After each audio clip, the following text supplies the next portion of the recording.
Welcome back to my YouTube channel education with Anabia. जो ईटा ने 8 जुलाई 2025 को मर्दांडवियन का सीटी का टेस्ट लिया था, उसका इंग्लिश पोर्शन में आज आपसे शेयर करती हूँ ताकि जो आइंदा अपकमिंग ईटा के टेस्ट हैं उनमें स्टूडेंट्स की हेल्प हो सके। तो चलें करते हैं MCQs. Choose the prefix that means a before. तो एमसीक्यूज को सॉल्व करने से मैं पहले आपको बता दूं कि ये जितने भी एमसीक्यूज आए हैं अल्हम्दुलिल्लाह जो मेरी इंग्लिश की प्लेलिस्ट में जितने टॉपिक में कवर कर चुकी हूँ 95% ये सारे एमसीक्यूज उन्हीं टॉपिक में से आए हुए हैं। अगर किसी भी स्टूडेंट्स के अभी भी कोई टॉपिक रहता है अच्छे से तैयारी नहीं है तो आप मेरी इंग्लिश की प्लेलिस्ट का विजिट करके अपनी तैयारी को प्रिपरेशन कर सकते हैं। तो चलते हैं एमसीक्यूज की तरफ। Choose the prefix that means a before. ये नीचे 4 प्रीफिक्स गिवन है, इनमें से बताना है कि कौन से प्रीफिक्स का मतलब है बिफोर। ये मिस का भी मतलब बिफोर नहीं होता, री का भी मतलब अगेन होता है, अनएजुकेटेड इस तरह से ये मतलब अन का मतलब होता है विदाउट यहाँ पे, और प्री का मतलब बिफोर होता है। करेक्ट ऑप्शन है प्री। नेक्स्ट है what is the denotative meaning of the word volunteer. Volunteer का डिनोटेटिव मीनिंग मतलब डिक्शनरी में क्या मतलब है। वॉलंटियर हमारे पास होता है रज़ाकार को बोलते हैं, जो मतलब काम करते हैं, जो महलूक खुदा की खिदमत वगैरह करते हैं उनको वॉलंटियर असल में उर्दू में वो मतलब होता है। तो यहाँ पे जो करेक्ट ऑप्शन था one who offers unpaid services, मतलब ऐसा शख्स जो अपनी जो खिदमात है बग़ैर किसी मुआवजे के कर देता है, मतलब बग़ैर किसी कोई पे लिए बग़ैर जो काम जो लोग करते हैं उनको बोलते हैं वॉलंटियर। नेक्स्ट है the story jumped of pages. ये एक सेंटेंस गिवन था, इनको बताना था कि ये कौन सी फिगर ऑफ स्पीच है, किसकी एग्जाम्पल है। 4 ऑप्शन गिवन थे, Simli, metaphor, alliteration, personification. Simli तो ये नहीं हो सकता। सिमली की पहचान ये होती है कि उसमें एज या लाइक का वर्ड यूज़ होता है। मेटाफर भी हो सकता है, अगर देखा जाए कहीं ना कहीं मेटाफर भी हो सकता है, बट ये पर्सोनिफिकेशन है। पर्सोनिफिकेशन वो होता है ना जिसमें किसी बेजान चीज़ को जानदार की खूबी दी जाए, जैसे कहते हैं स्टोरी जम्प्ड, कहानी छलांग लगा रही है पेजेस से। अब कहानी तो बेसिकली छलांग नहीं लगाती, लेकिन ये जो छलांग है ये जानदार की सिफ्त है। तो ये हमारे पास पर्सोनिफिकेशन। एलिट्रेशन वो होता है कोई भी सेंटेंस गिवन हो और उसकी फर्स्ट कॉन्सोनेंट साउंड जो है सेम हो, तो वो एलिट्रेशन होता है। Next, he did not win the prize tho he worked really hard. इसमें कंजक्शन बताना था, कंजक्शन कौन सा, तो इसमें कंजक्शन ये है हमारे पास थो हमारे पास कंजक्शन है। नेक्स्ट है choose the correct words order for. एक सेंटेंस गिवन है वो डिसऑर्डर है, तो इसको आर्डर में करना था। ये टॉपिक भी मेरी प्ले लिस्ट में मौजूद है। इसके लिए बेसिकली मैंने आपको शॉर्ट ट्रिक बताई थी, आप प्ले लिस्ट विजिट करके तो चेक कर सकते हैं। जहाँ पे करेक्ट ऑप्शन था the Kashmir culture is a blend of multiple customs. At this time tomorrow I dash flying to Dubai. कहते हैं कल इस वक्त मैं दुबई जा रहा हूँ। ये फ्यूचर में चला जाता है ना, मतलब कल इस वक्त, तो कल इस वक्त ये फ्यूचर का टेंस है, तो हैव तो प्रेजेंट में लगते हैं, वुल भी यहाँ पे नहीं लगेगा, हैव भी प्रेजेंट में, तो ये फ्यूचर के लिए शैल बी यहाँ पे यूज़ होगा। करेक्ट ऑप्शन है shall be. She is angry with dash, यहाँ पे रिफ्लेक्सिव प्रोनाउन लगाना है, तो शी का रिफ्लेक्सिव प्रोनाउन होता है हर सेल्फ। नेक्स्ट है the synonym of distraught. Distraught का सिनोनिम बताना है। Synonym mean similar meaning. क्या होगा डिस्ट्रॉट का? डिस्ट्रॉट का मतलब होता है परेशान, घबराया हुआ।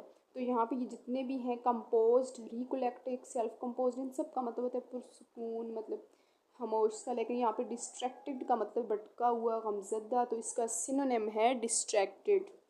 नेक्स्ट है एंटोनिम ऑफ फेवरिशिज। एंटोनिम फेवरिश का एंटोनिम मतलब अपोजिट मीनिंग। क्या होगा? फेवरिश का वैसे मतलब तो जज्बाती या पुरजोश, तो यहाँ पे इसका मतलब होगा डिस्पैशनेट, मतलब ठंडे दिमाग का। नेक्स्ट है मेरे पास the work was done dash the help of volunteer. यहाँ पे प्रीपोजिशन फ्रेज लगाना था, तो वहाँ पे करेक्ट ऑप्शन था बाय मीन ऑफ। ठीक है, बाय मीन ऑफ मतलब मदद से। Does dash seem to care about the environment nowadays.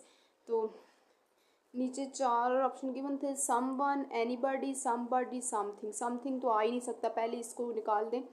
Someone तब होते हैं जब सेंटेंस पॉजिटिव हो, एनीबॉडी तब यूज़ होगा जब सेंटेंस नेगेटिव हो या क्वेश्चन मार्क हो। ठीक है, तो यहाँ पे देखिए क्वेश्चन कर रहे हैं ना, डज, यहाँ पे भी डज यूज़ हो रहा है, लास्ट में क्वेश्चन मार्क है, मतलब क्वेश्चन हो रहा है इसमें, तो यहाँ पे एनीबॉडी यूज़ होगा। ये छोटी छोटी ट्रिक्स माइंड में रखा करें। The day to sleep is a Saturday. अब ये अंडरलाइन वर्ड जो है टू स्लीप, ये इन्फिनेटिव फ्रेज है, लेकिन यहाँ पे ये किस तरह का फंक्शन कर रहा है, तो ये एडजेक्टिव के तौर पे फंक्शन कर रहा है क्योंकि ये डे को डिस्क्राइब कर रहा है। नेक्स्ट है what is the purpose of including a counter arguments in a persuasive ऐसे। परसुएसिव ऐसे वो होता है जिसमें जो राइटर है मुख्तलिफ आर्गूमेंट्स पेश करके अपनी तरफ किसी को कायल करता है। तो वहाँ पे जो करेक्ट ऑप्शन था to summarise and refute opposing positions, ठीक है।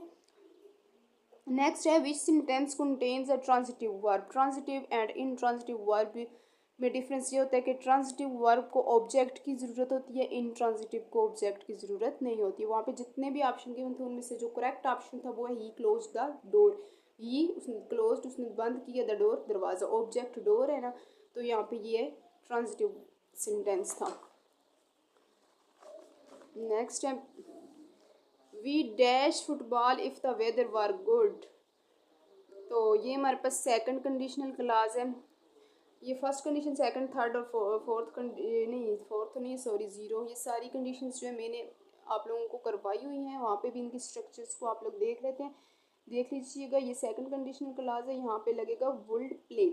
Identify the present continuous sentence. Present एक कोई भी कंटिन्यूस टेंस हो उसकी जो है वर्ब की फर्स्ट फॉर्म के साथ आईएनजी लगता है। अगर प्रेजेंट कंटिन्यूस की बात की जाए तो इसके हेल्पिंग वर्ब होते हैं is, are, M.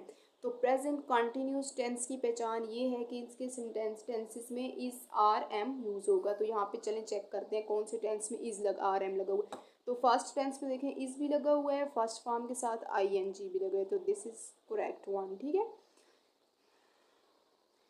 Which of these is an irregular verb. एक होता है रेगुलर वर्ब, एक होता है इरेगुलर वर्ब। रेगुलर वर्ब वो होता है जिसकी मतलब सेकंड और थर्ड फॉर्म के साथ ईडी, आईईडी या डी लगाया जाए और सेकंड और थर्ड फॉर्म बनती है। जबकि जो इरेगुलर वर्ब होते हैं उनमें कोई भी रूल अप्लाई नहीं होता, ठीक है। चलें देखते हैं, जैसे लाफ, शाउट और पेंट, ये जो है इरेगुलर, रेगुलर है सॉरी, जो कट है ये हमारे पास इरेगुलर है। जैसे कट की सेकंड थर्ड फॉर्म भी कट कट कट ही होती है, ठीक है, कोई भी रूल अप्लाई नहीं हो रहा। All are used as a transitional devices except, तमाम ट्रांजिशनल डिवाइसेस हैं बंच को छोड़ के, क्योंकि ये तो कलेक्टिव नाउन है ना। बंच हमारे पास जो गुच्छे को बोलते हैं। Dash boy in a red shirt is my friend, वो जिस लड़के ने रेड शर्ट पहनी हुई है वो मेरा दोस्त है। तो यहाँ पे आर्टिकल लगाना है तो कोई किसी स्पेसिफिक चीज़ की तरफ जब इशारा करें तो वहाँ पे द यूज़ होता है। जैसे किसी स्पेसिफिक लड़के का बोल रहे हैं ना जिसने रेड शर्ट पहनी हुई, तो यहाँ पे यूज़ होगा द। आ तब यूज़ होता है जब कॉन्सोनेंट साउंड से वर्ड स्टार्ट हो रहा हो, और एन तब यूज़ होता है जब वावल साउंड से वर्ड स्टार्ट हो रहा हो। नेक्स्ट है the kings dash will begin soon.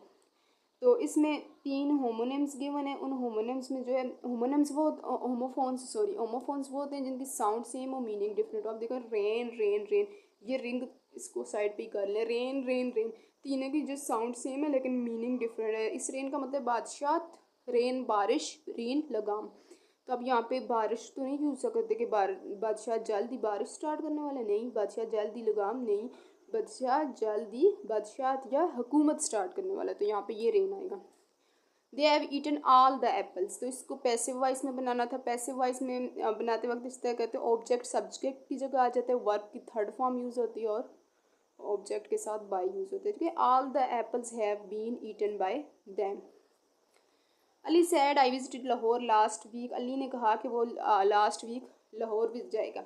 तो अली सैड दैट आ कामा, जब इन्वर्टेड कामा को रिमूव करते हैं तो दैट आ जाएगा, तो आई, तो ये इसके साथ जब रिप्लेस करेंगे आई, अली अपना कह रहा ना था, तो अब जब हम लोग बात करेंगे आई की जगह आ जाएगा ही, क्योंकि वो कह रहा था। ही हैड, ये हमारे पास पास्ट टेंस था ना, पास्ट इंडेफिनिट, तो इसको हम पास्ट परफेक्ट में करेंगे। He had visited Lahore the last week की जगह आ जाएगा previous week. Choose the sentence which is correct in capitalisation and punctuation marks. Sentence given थे उनमें से करेक्ट हम लोगों ने बताना था किसमें कैपिटलाइजेशन और कामा ठीक लगोगे। फर्स्ट को देखें, I can't see tyres car, इसमें यहाँ पे एपोस्ट्रॉफ भी नहीं यूज़ हुआ, यहाँ पे टायर का टी बड़ा होना चाहिए था, ये भी मिस्टेक है, ठीक है। सेकंड को देखो, I can't see tyres car, यहाँ पे एपोस्ट्रॉफ यूज़ हुआ है, टी भी बड़ा है बट यहाँ पे एपोस्ट्रॉफ यूज़ नहीं हुआ। या I can't see tyres car, T भी बड़ा है, एपोस्ट्रॉफ यहाँ पे भी यूज़ हुआ है, यहाँ पे भी यूज़ हुआ है। Third option is correct option. Last last है एमसीक्यूज है। लास्ट MCQ which sequence marker comes before the last step. First step होता है फर्स्ट, ऐसे होता है first, next, then, after that, finally, इस तरह से होता है ना। तो लास्ट स्टेप से पहले वाला सीक्वेंस मार्कर कौन सा होता है? After that. तो so after that is correct option. तो ये थे इंग्लिश के MCQs। आई होप आप लोगों को बहुत हेल्प करेंगे नेक्स्ट टेस्ट में, और कैसी आप लोगों की ईटा की प्रिपरेशन, और जिन स्टूडेंट्स का जो कंप्यूटर बेस्ड टेस्ट हो चुका है कितने मार्क्स आप लोगों ने लिए ज़रूर कमेंट में बताइएगा। और प्लीज़ दुआ में याद रखा करें, अगर वीडियो पसंद आई हो तो लाइक और चैनल को सब्सक्राइब भी कर दीजिएगा।